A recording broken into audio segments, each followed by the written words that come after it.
up, guys?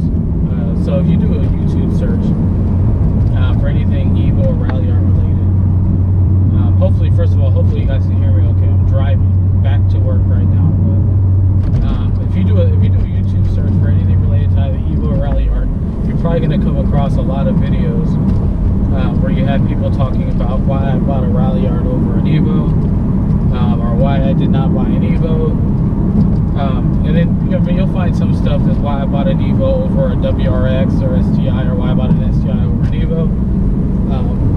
In fact, there's a guy right there that has 2 Ralliarts. One of the things you'll never really see are videos of why I bought an EVO instead of a Ralliart. Me personally, I have no issues with either one of them. I think the first reason why I got this one is because I have a job that allows me to have 3 kids and also still afford to have this car and not have any money issues at all. So I can afford it. That's not something to be cocky. That's just where I'm at right now in my life, that I can afford to have the car. So at that point, my option is an EVO or a Ralliart, or maybe even get both and use a Ralliart as a daily driver. But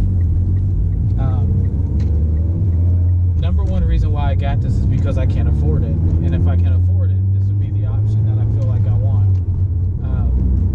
Just because if I were to get something like a Ralliart, I almost feel like anything I want to do to that car, if it's, you know, if I go buy parts on eBay, Amazon, wherever it may be, Map Performance, every single one of those parts in the aftermarket are really tailored to make the vehicle more like an EVO.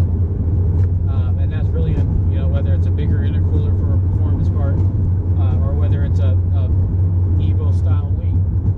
And so I think depending on which one of those vehicles you get, you're putting yourself in 2 different buckets of questions that you're going to get. The first question, and they're really the same, is that an EVO? Yes, it's an EVO. Oh, tell me about it. What have you done? What mods have you done? Are you keeping it in stock? What have you done with it? Whereas to if I had a Ralliart, I'm still going to get the same question. Is that an EVO? And then I'll face the crossroad. I can be honest and say, no, it's a Ralliart. And then that following question was then going to be, well, what is that?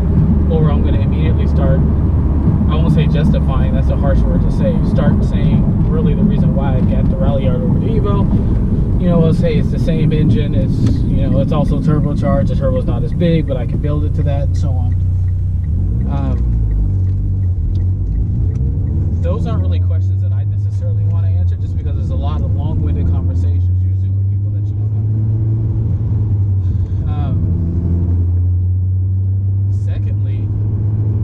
Second reason why I got it is because it is an EVO. When I go through a drive-through window, hey man, is that an EVO? Yeah. Oh man, I love your car. Oh hey man, look, there's an EVO. There's Subarus driving around everywhere. You don't see many EVOs where I'm at in Oklahoma. And so whether your preference is an EVO 10, 9, or 8, or whatever it may be, it's still an EVO, and that's like an iconic name for a car. Everyone knows that you can really build some real power out of these cars. And not a lot of people have them, just because that price range is kind of up there, even when it comes to pre-owned. So you're still looking at $25,000, $30,000 pre-owned, because the car holds its value really well. So I get comments all the time about the car. I'll go to local car meets and I'll park off in the distance so I can go look at some classic cars, and I turn around and I got people over there taking pictures of the car.